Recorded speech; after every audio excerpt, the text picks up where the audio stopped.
Hey guys, it's me I41 and welcome to today's video where we are going to take a look at grind spot progression, taking you from the humble beginnings all the way to making 2 billion per hour or more. And just like every other video in my BDO Guide series, you can watch them together and all will tie in neatly with each other. So if you didn't check out my playlist yet, make sure to do so as it is linked in the top right. This video is specifically tied into the gear progression guide, meaning if you watch this is basically a follow-up guide to that one to help you to make the most of your gear in regards to grind spots. Let's first talk about the reason why I'm making this guide in the first place. The reason for that is a lot of people will tell you which grind spots they think are the best, but not a lot of people will tell you which grind spots actually you have as an alternative at certain points in the game. And this is kind of the task that I put on myself today, to just give you a lookout at what kind of spots I think are pretty decent at what part in the game. And that is why we're going to split grind spots in this video into different gear stages, going from early game all the way to late game. And throughout this guide, you're going to quickly notice that your biggest hindrance will not be AP, but in fact DP. Because the game is giving you a lot of free AP, but not DP. So let's get right into it and start the video off. But if you enjoyed this video, don't forget that you can support me a lot by simply liking this video or typing a comment below, so don't forget to do that once you're done with the video. But if you want to support me even more, why not check out my Discord, link to the description, or even join my guild, the Capital Republic in-game on the EU servers. Anyway, let's get right into it. Alright, so let's start off by talking about the early game experience, characterized by spots that make less than 1 billion silver per hour and the fact that monsters can in fact be very scary due to the fact that you are new to the game and your DP is gonna be decently low, while your AP is gonna be far higher than the spots you should be going to. So your best friend to avoid dying here will be first, having buffs running like Simple Cron Meal, Calyx Elixir and Church buff. Second, learning how to play your class. You're new in the game, there is no shame in reading up a class guide too, as playing your class properly will make the game a lot easier. Going through the spots that you should do, we start off with the infinite potion spots. Those spots are kinda boring, they are very easy, but they're also a great opportunity to simply learn your class and simply try out movements, since you will have to move around a lot. You'll also have to loot a lot and simply get the pieces for your infinite potion. And at the end of it, you get quite a nice item, as the infinite potion, both HP and mana, are gonna make the game significantly easier for you. With the HP potion, you can stop already with just 1 or 2 pieces, making a smaller potion, while the mana potion, you'll need all 3 pieces to finish it up. But the game is gonna send you there anyway, so you might as well go start out there in your early game to make a bit of money as well. And especially Bloodhoof Settlement actually has quite a few rare items that you can pick up, especially the Kaktunak, which you can actually use to make a rare crystal and sell it on the market. That is actually quite useful. It's a rare drop, so it's gonna be very random when you get it, and on average you get it not that often, although you might see it like once an hour. But apart from that, the money is not great on those spots. The first real money spot that you're going to be able to go to is Ore Camp, and I personally spent far too much time on Ore Camp, and that is also why I would not necessarily recommend the spot to you. One, it becomes very repetitive after a while. It is fun at the start, but it does become very repetitive. The big benefit here is you do get a lot of trash, you get a lot of stuff that you can directly sell, but the big negative on this spot is that those shards that you get make up, according to Garmov, a big chunk of your income, but you need 100 of those, you need a bunch of other ones as well from other spots, and the other spots, in fact, suck. They are awful. Most of them are just straight down awful. So, if you run the spot, just remember that you're most likely not going to finish, or not going to want to finish, your cup piece. But you get the shards already there, and if then there's a cup event which allows you to finish the cup without going to those specific spots, it's gonna be a nice start anyway. And the general money that you're making on the spot is not bad at all. With a level 2 loot scroll, you already pull in quite a bit of trash. And the better you are at your class, the better you're at clearing, the more money you're gonna make here. So for me personally, due to the high AP cap, it was quite an experience going from basically not that much money, hitting nowhere close to the Garmov average, to actually hitting more than the Garmov average. And I think that's kind of like And out with Ore Camp, we're actually getting to my personal favorite early game grind spot. A spot that I've spent far too much time on, and a spot that has nearly killed me a few times because the monsters there can get quite scary. But the main thing here is it is filled with interesting mechanics. So you have a boss that can spawn, you get a mini limbo, basically a solo mini dungeon which gives you extra loot if you do it. You get a lot of stuff that you simply use. Every single drop in here you can either A, sell, or B, turn into something that you can either use immediately or use a bit later, like potions. Like Use the Kafras to upgrade your armor. Use the iridescent lightstone to upgrade your lightstone set without having to buy it. And if you get more iridescent lightstones because you stay here longer, you get more stuff. And you can again use the flame to upgrade your helmet to a Labreska helmet.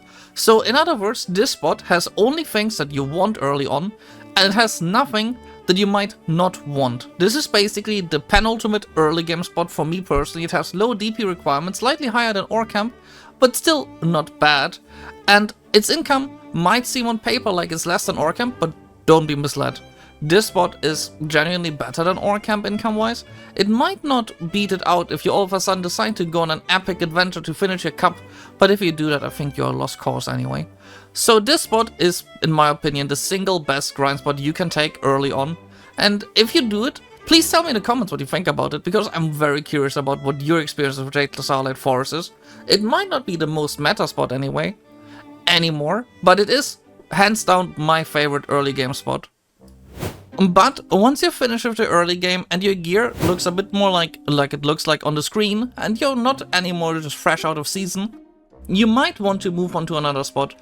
You don't need the full gear on the screen, but you can already with just 2 Kaburs move on to a Honglim base. The damage there can be quite a bit scary. It might look completely harmless on my screen, but that is because the gear I'm going there is not intended for this spot. It is a easy money grinding spot once you got Kaburs. It has some fun mechanics with a boss that spawns to help you once in a while, meaning you can chill out for a minute or so every once in a while. There's again no shitty drops that are simply gonna clog up your inventory and you're not gonna be able to do anything with them. Just realize one thing, those faint origin of Dark Hungers, they will not sell. You can use them, but they will not sell. So you're better off simply using them to make your own fail stacks than trying to sell them on the market. And all the crystals you're getting, you can melt them down to get Essences of Dawn to upgrade your Karazats, which you should be getting at this point. So you get, again, Kafras to upgrade your armor, you get Faint Origin of Dark Hunger to get yourself some fail stacks, and you get a bunch of other things you can either sell or simply use to upgrade your armor. And it also has slightly lower requirements than the other spots that we're going to talk about, making it also more accessible than the other 2 spots on this specific part of the list. And the next spot on this list is a spot that basically everyone has at some point gone to in BDO, Gaifan Razia Underground. Not to be confused with Gaifan Razia Upper. If you go there, you're kinda lost. And the money is actually not that great anyway. You get a lot of trash loot, and anything else in there's nothing really exciting. The trash loot is the exciting part, let's face it. But the other great thing about it is that you get XP. XP is basically useless once you reach level 62 and you got all your skills unlocked. But it is a cool thing, and it is one of the reasons why people keep staying there, because having a higher level looks cool to your friends, and it might not be useful anymore, but at least it looks cool, and having something that makes you different to other people is quite something as well, no? But otherwise, it's more of a mediocre spot nowadays. Why would you go here over going to Honglim Base if Honglim Base arguably has the more exciting features?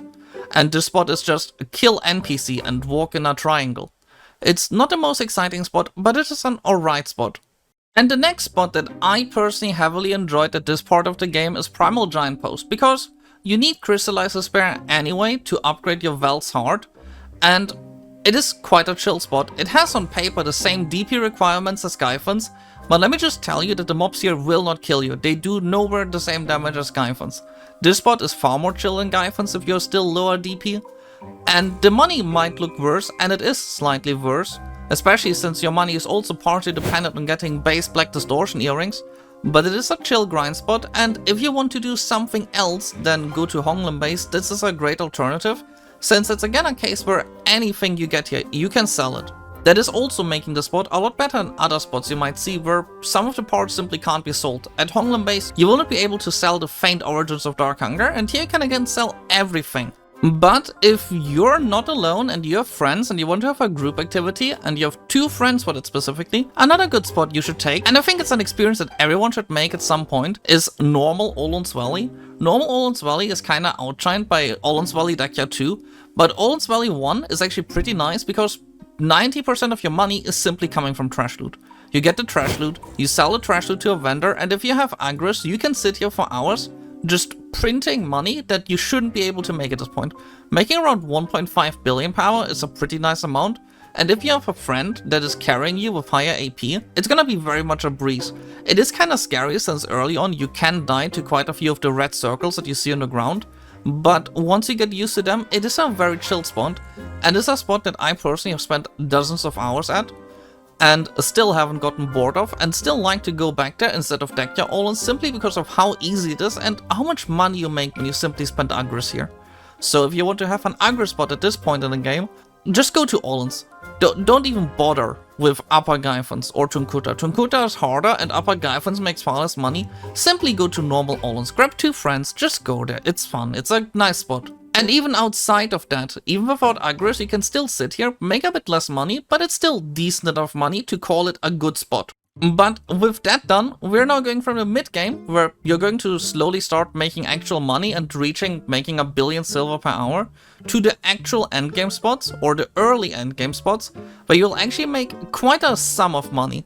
And since it is in the video title, let me first point out how you actually make 2 billion per hour. Quite a few of the spots I'm gonna name are actually aggro spots, and for example, Trolls, the moment you turn on aggress, is gonna make you more than 2 billion an hour, and the same goes for Tungrad Runes.